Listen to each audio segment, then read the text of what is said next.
آیت نمبر ہے 52۔ بسم اللہ الرحمن الرحیم۔ الحمد للہ رب العالمین والصلاة والسلام علی سید الانبیاء والمرسلین وعلی آلہ واصحابہ اجمعین۔ اما بعد فاعوذ باللہ من الشیطان الرجیم۔ بسم اللہ الرحمن الرحیم۔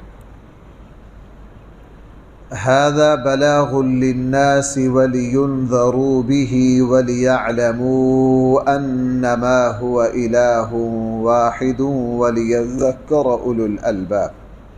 بسم الله الرحمن الرحيم۔ ألف لام را تلك آيات الكتاب وقرآن مبين۔ صدق الله مولانا العظيم۔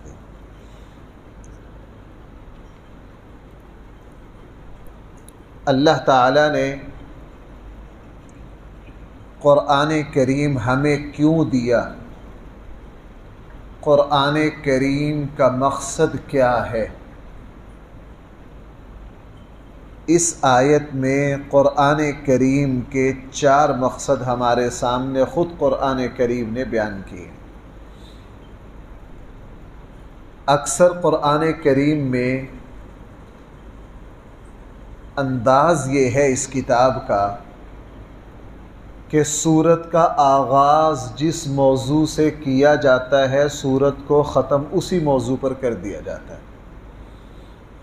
اب آپ اس سورہ ابراہیم کو دیکھیے۔ سورہ ابراہیم جو شروع ہوئی ہے ذرا دیکھیے دوسری آیت کیا ہے۔ پہلے تو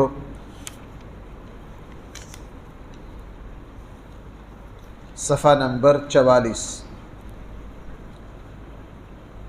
صفحہ نمبر 44۔ اب الف لام را یہ تو حروف مقطعات میں سے ہو گیا۔ آگے فرمایا بھائی کیا ہے؟ آگے کتابن، یہ قرآن کریم ایسی کتاب ہے انزلناہ الیک، اس کو ہم نے آپ کی طرف اتارا ہے، نازل کیا ہے۔ کیوں؟ لتخرج الناس من الظلمات الی النور، تاکہ آپ لوگوں کو اندھیروں سے روشنی کی طرف نکالیں۔ یہ قرآن نے خود اپنا تعارف کروایا کہ یہ کتاب اللہ تعالیٰ نے نبی کریم صلی اللہ علیہ وسلم پر اس لیے اتاری تاکہ رسول اللہ صلی اللہ علیہ وسلم کفر، شرک، بدعت کے اندھیروں سے لوگوں کو اللہ کی توحید کی طرف، اللہ کے دین کی طرف لائیں۔ اب سورت کا آغاز جہاں سے کیا تھا آخر میں پھر اسی مضمون پر سورت مکمل ہو رہی ہے۔ قرآن کریم کی جو بڑی صورتیں ہیں نا، بڑی صورتیں، وہ اکثر ایسے ہی ہیں کہ سورت کا آغاز جس بات سے ہوا ہے سورت کے اختتام بھی پھر اسی بات پر ہوا ہے۔ اب وہی بات ھذا بلاغ للناس، یہ قرآن کریم پیغام ہے لوگوں کے لیے، نمبر 1۔ نمبر 2، وَلِيُنذِرُوا بِهِ، تاکہ لوگ اس کے ذریعے ڈر جائیں۔ نمبر 3، وَلِيَعْلَمُوا، تاکہ لوگ جان لیں اَنَّمَا هُوَ إِلَٰهٌ وَاحِدٌ، کہ یقیناً تمہارا معبود صرف ایک اللہ ہے۔ نمبر 4، وَلِيَذَّكَّرَ أُولُو الْأَلْبَابِ، تاکہ عقل والے نصیحت حاصل کریں۔ اب یہ قرآن کے 4 مقصد ہو گئے۔ بھائی قرآن کریم میرے اور آپ کے پاس آیا ہے، ہم نے اس کتاب سے بھائی کتنی باتیں سیکھنی ہیں؟ 4 باتیں بنیادی طور پر۔ جس نے 4 باتیں یہ سیکھ لی اس نے پورا قرآن کریم سیکھ لیا اور سمجھ لیا۔ سب سے پہلے فرمایا ھذا بلاغ للناس، یہ قرآن کریم اللہ کا اپنے بندوں کے نام پیغام ہے۔ یہ اللہ تعالیٰ کی طرف سے ہے، پیغام ہے، اپنے بندوں کے نام ہے۔ اور انسان کے نام جب بھی کوئی خاص پیغام آئے نا تو انسان بڑی توجہ سے اس کو دیکھتا ہے، سنتا ہے۔ نمبر 2، پیغام بعض دفعہ اپنے تک بھی پہنچتا ہے اور پھر دوسروں تک بھی پہنچانا ہوتا ہے۔ اسی لیے یہ کتاب ہر مسلمان نے خود بھی سمجھنی ہے اور اس کو دوسرے مسلمانوں تک پہنچانا بھی ہے، قرآن کو پہنچانا ہے۔ جو کچھ قرآن نے کہا ہے وہی بات آگے پہنچانا۔ جس طرح رسول اللہ صلی اللہ علیہ وسلم کا طریقہ کیا تھا، آپ علیہ السلام نے صحابہ اکرام کو قرآن کی آیات پڑھ کے سکھائیں، ان پر عمل کر کے سکھایا، لہٰذا ہر مسلمان پر لازم ہے کہ وہ اس پیغام کو سمجھے اور سمجھنے کے بعد جتنی ہمت ہو دوسروں تک اس کو پہنچائے۔ قرآن کریم کا ہم پر رسول اللہ صلی اللہ علیہ وسلم نے فرمایا بلغوا عنی ولو آیہ، اگر میری طرف سے تمہیں ایک آیت بھی پہنچے نا وہ بھی دوسروں تک پہنچاؤ، اگر میری طرف سے تمہیں ایک آیت پہنچے وہ بھی کیا کرو، دوسروں تک پہنچاؤ۔ اور قرآن کریم نے دوسری جگہ فرمایا یا ایھا الرسول بلغ ما انزل الیک من ربک، اے رسول صلی اللہ علیہ وسلم آپ کا رب آپ کی طرف جو کچھ بھیج رہا ہے آپ اس کو دوسروں تک پہنچائیے۔ پہلا کام یہ ہو گیا۔ نمبر 2 وَلِيُنذَرُوا بِهِ، تاکہ لوگوں کو اس کتاب کے ذریعے ڈرایا جائے۔ یہ بات تو میں بار بار عرض کرتا ہوں، یہاں لفظ ہے انذار، منذر، اسی سے رسول اللہ صلی اللہ علیہ وسلم کی صفت ہے نذیر۔ بھئی حضور کے ناموں میں سے ایک نام کیا ہے؟ بشیرا و نذیرا۔ اردو میں ہم ترجمہ کرتے ہیں ڈرانا، چونکہ اردو کے پاس کوئی اور لفظ نہیں ہے۔ ہمارے یہاں ڈرانا جو ہے نا یہ کوئی اچھے معنی میں استعمال نہیں ہوتا، اچھے معنی میں استعمال نہیں ہوتا۔ عربی میں انذار اس ڈرانے کو کہتے ہیں جس کے پیچھے شفقت اور خیر خواہی ہو، جس کے پیچھے بھائی کیا ہو، شفقت ہو، رحمت ہو، خیر خواہی ہو۔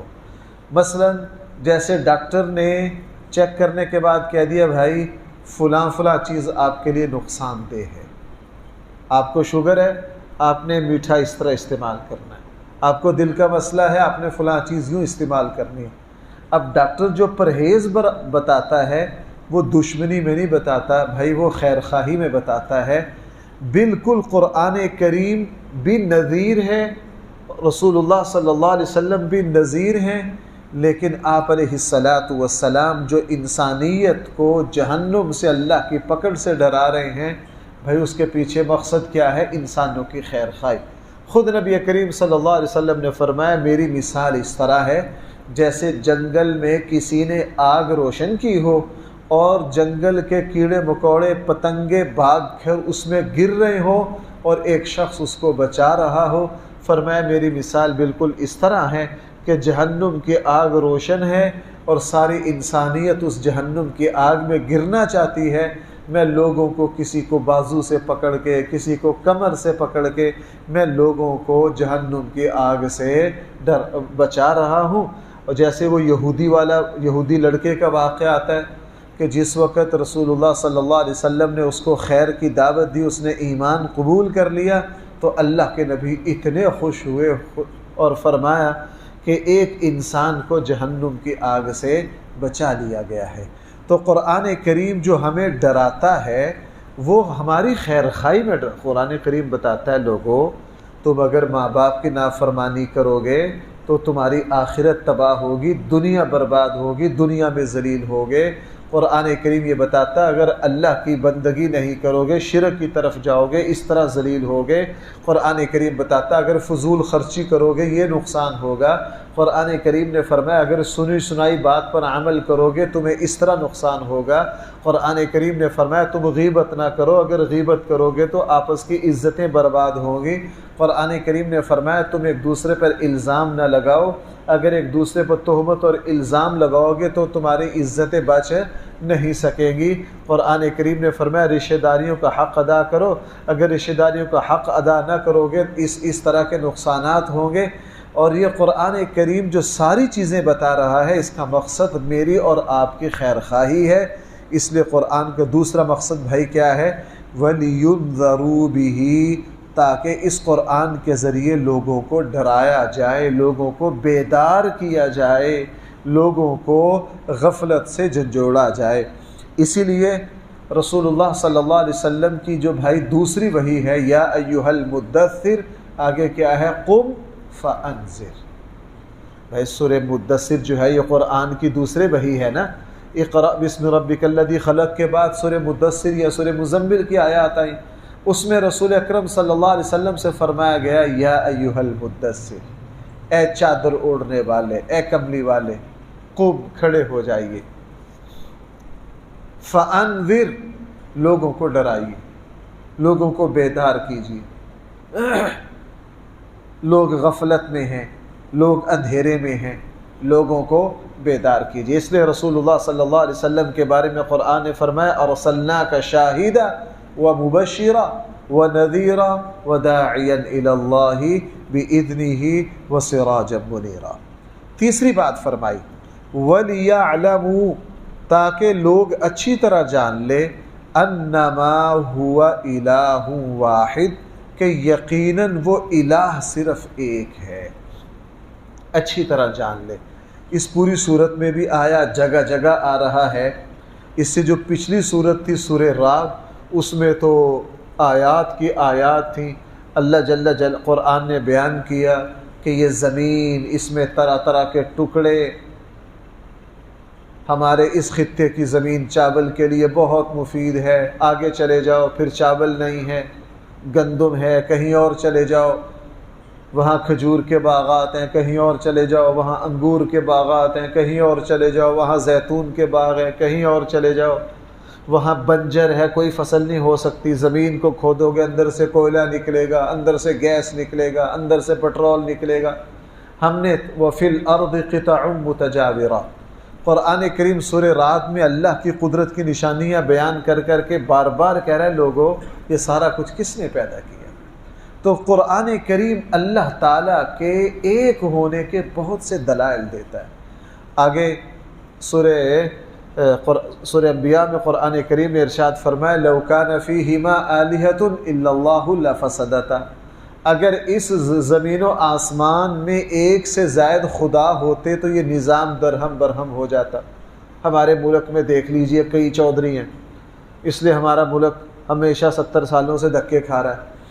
ہر بندہ یہ کہتے، ہر جو طاقتور ہے یہاں کے وہ کہتے ہیں جی ہم ہی اس کے کرتے دھرتے ہیں، کبھی کو ادھر سے بول پڑتا ہے، کبھی کو ادھر سے بول پڑتا ہے، کبھی کو ادھر سے بول پڑتا ہے۔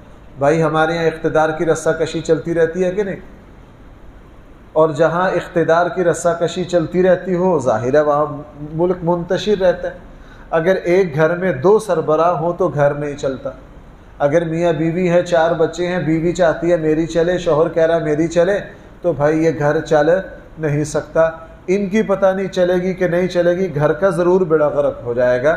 قرآن کریم نے ارشاد فرمایا اتنا بڑا جہان ہے لو کان فیہما آلہۃ، اگر کئی خدا ہوتے تو یہ نظام چل نہ سکتا۔ جب یہ پورا نظام قدرت اطمینان سے چل رہا ہے، دن رات زمین و آسمان، یہ دلیل ہے اس بات کی کہ اس کو چلانے والا ایک ہے، اس کو چلانے والے 2 نہیں ہے۔ اس کو چلانے والا ایک ہے، اس کو چلانے والے 2 نہیں ہے، 2 سے زائد نہیں ہے۔ اس لیے اب عربوں کے یہاں کیا ہوتا، ہر بندے نے اپنا اپنا بت رکھا ہوتا، ہر بندے نے اپنا اپنا خدا۔ جو جتنا بڑا چودھری ہوتا کوئی چاندی کا اپنا بت بنوا لیتا، جو زیادہ مالدار ہوتے وہ سونے کا بنوا لیتے۔ اب ایسا بھی ہوتا 2 بھائی ہیں، ایک کو پانی بارش کی ضرورت ہے کاروبار کے اعتبار سے، دوسرے کو ضرورت نہیں، وہ اپنے بت کے سامنے بیٹھے کہہ رہا ہوتا کہ میرے خدا بارش برسا دے، اور دوسرا کہہ رہا ہوتا کہ میرے خدا بارش نہ برس۔ اب دونوں خداؤں میں لڑائی ہے، ابھی کون سا بارش برسائے گا، کون سا بارش نہیں برسائے گا۔ تو قرآن کریم کا تیسرا سبق یہ ہے کہ بھائی ہمارا معبود صرف اور صرف ایک اللہ ہے، اس کے علاوہ کوئی معبود نہیں ہے۔ قرآن میں سب سے زیادہ توحید کو، اللہ کی وحدانیت کو بیان کیا گیا، اس لیے تیسری بات فرمائی انما هو الہ واحد، یقیناً وہ الہ ایک ہے۔ چوتھی بات قرآن کا مقصد کیا ہے، قرآن کیوں آیا ہے، اللہ نے ہمیں یہ کتاب کیوں دی ہے۔ چوتھا مقصد وَلِيَذَّكَّرَ أُولُو الْأَلْبَابِ، تاکہ عقل والے نصیحت حاصل کریں۔ بھائی کون نصیحت حاصل کریں؟ عقل والے نصیحت حاصل کریں۔ قرآن کا چوتھا مقصد ہے نصیحت، لوگ اس کو پڑھیں، اس سے عبرت حاصل کریں، اس سے نصیحت حاصل کریں، لیکن اس سے نصیحت حاصل وہی کریں گے جو عقل والے ہیں۔ بھائی جو کون ہو؟ عقل والے۔ یہ بات بالکل بھولنی نہیں چاہیے، جہاں بھی یہ بات آتی ہے میں زور دے کے اس کو عرض کرتا ہوں، قرآن کریم کا اپنا معیار ہے کہ عقل والے کون ہیں، دنیا کا اپنا معیار ہے۔ تو بھائی ہم دنیا کے معیار پر جائیں گے یا قرآن کے معیار پر آئیں گے؟ پڑھا لکھا کس کو کہتے ہیں؟ قرآن کا اپنا معیار ہے، ہمارا اپنا معیار ہے۔ ہمارے یہاں جس کے پاس ڈگریاں ہوں، جس کو دنیا کے لیے روزی روٹی کمانے کا طریقہ آتا ہو، جو اچھی سے اچھی نوکری کا اہل ہو، ہم اسے کیا کہتے ہیں؟ بہت پڑھا لکھا ہے۔ بھائی یہ کیا ہے؟ بہت پڑھا لکھا ہے۔ قرآن ایسے بندے کو پڑھا لکھا نہیں مانتا۔ قرآن کریم پڑھا لکھا اسے مانتا ہے جس کا ایمان کامل ہو، جس کے پاس عمل صالح ہو، جو قرآن کو سیکھے، جو اس سے عبرت حاصل کرے۔ اسی طرح عقل مند کس کو کہتے ہیں؟ ہمارے یہاں عقل مندی کے اپنے اپنے معیار ہیں۔ جو دنیاوی زندگی کے سارے معاملات کو سمجھتا ہو، ہم کہتے ہیں یار فلاں بندہ بڑا سیانہ ہے، فلانا بندہ بڑا عقل مند ہے۔ قرآن یہاں کہہ رہا ہے عقل مند وہ ہے جو کس سے نصیحت حاصل کرے؟ قرآن سے۔ جو قرآن سے نصیحت حاصل نہ کرے، وہ جتنا چاہے بڑا سے بڑا عقل مند ہو، وہ قرآن کی نظر میں بے وقوف ہے۔ بھائی یہ کون ہے ارسطو، یہ کون ہے افلاطون، یہ کون ہے فلاں، یہ کون ہے فلاں، بڑے بڑے فلسفی ہیں۔ بھائی اللہ کے منکر ہیں یا نہیں؟ ایسے ایسے کائنات کے رازوں کا انکشاف کیا لیکن اللہ تک پہنچ نہ سکے۔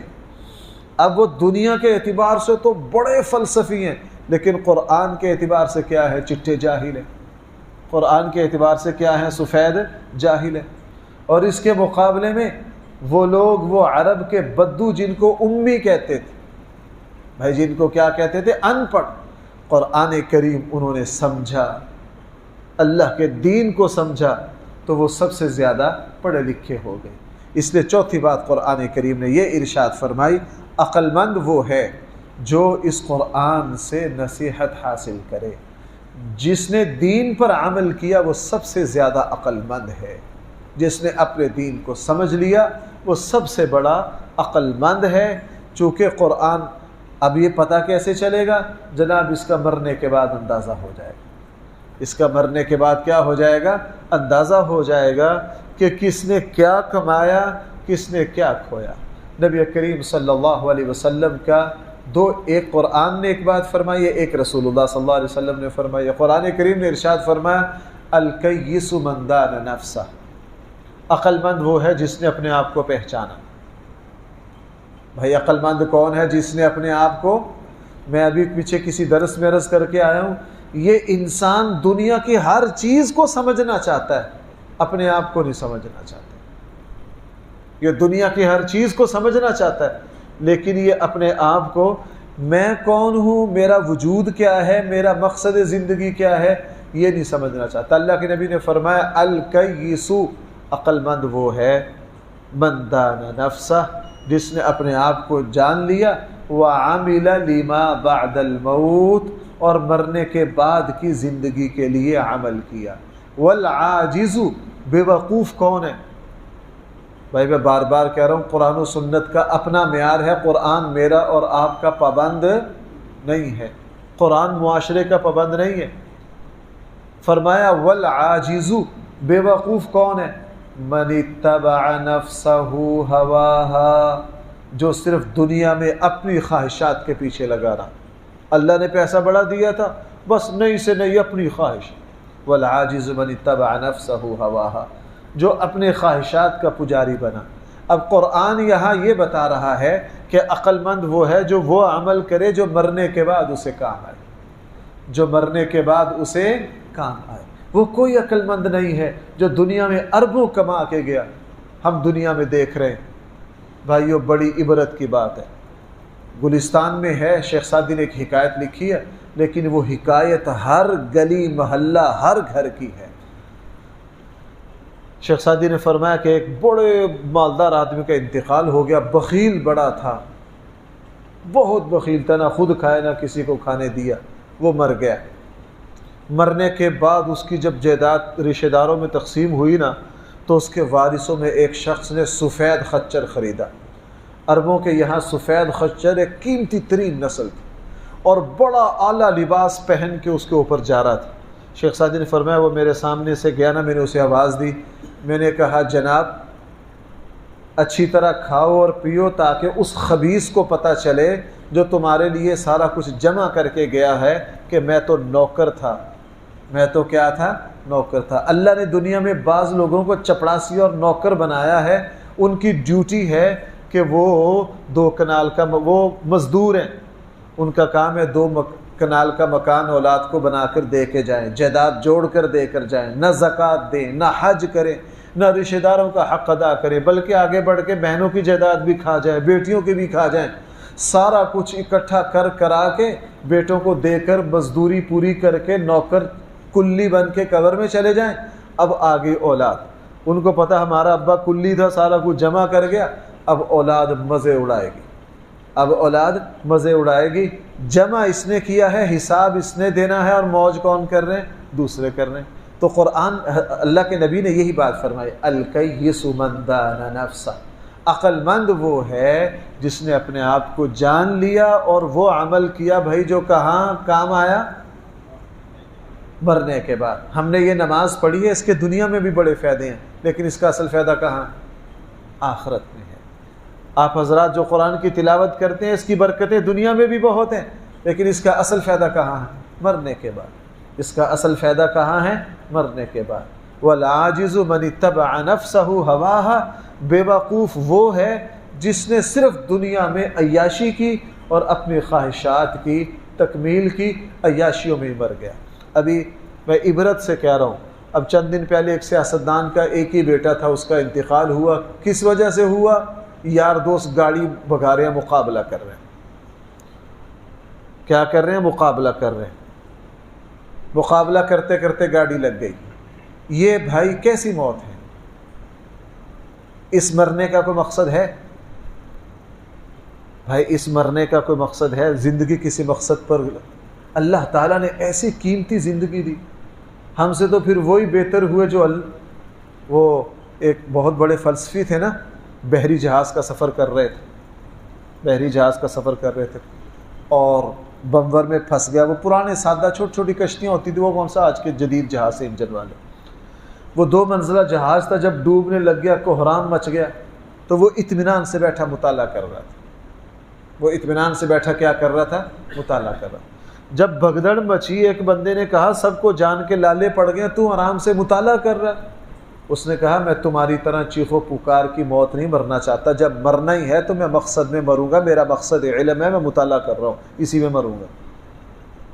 آخری وقت میں بھی اتنا اطمینان، آخری وقت میں بھی اتنا اطمینان۔